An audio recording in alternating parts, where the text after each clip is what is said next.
بطل حل المشكلات. هل تعرف ما الذي يميز الأبطال عن غيرهم؟ ليست القوة الخارقة أو الملابس اللامعة، لكن ما يميزهم هو قدرتهم على حل المشكلات. إن الأبطال الحقيقيين يرون المشكلة فرصة للتفكير ويجدون حلولاً لها بذكاء وحكمة. والآن، هل أنت مستعد لتنال لقب البطل؟ هيا بنا نبحث عن حل لمشكلة تهمنا جميعاً، وهي مشكلة تلوث نهر النيل. اتبع الخطوات الآتية لتصبح بطلاً في حل هذه المشكلة. أولاً، تحديد أسباب المشكلة.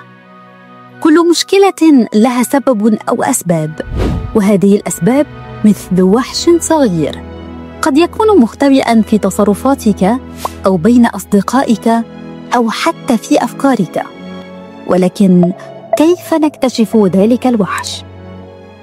اسأل نفسك: ما الذي يسبب مشكلة تلوث النيل؟ حدد المشكلة بوضوح، فلا تقل النيل ملوث، قل بعض الناس يرمون القمامة في النيل. ثانياً، صناعة الحلول، أي الأفكار. عقب اكتشاف المشكلة، عليك أن تبدأ التفكير في الحلول.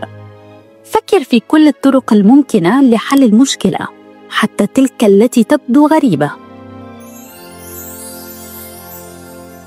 ضع خططاً وكأنك بطل يعرف كيف يهزم الوحش، مثل كتابة لوحات إرشادية تدعو إلى المحافظة على نظافة نهر النيل.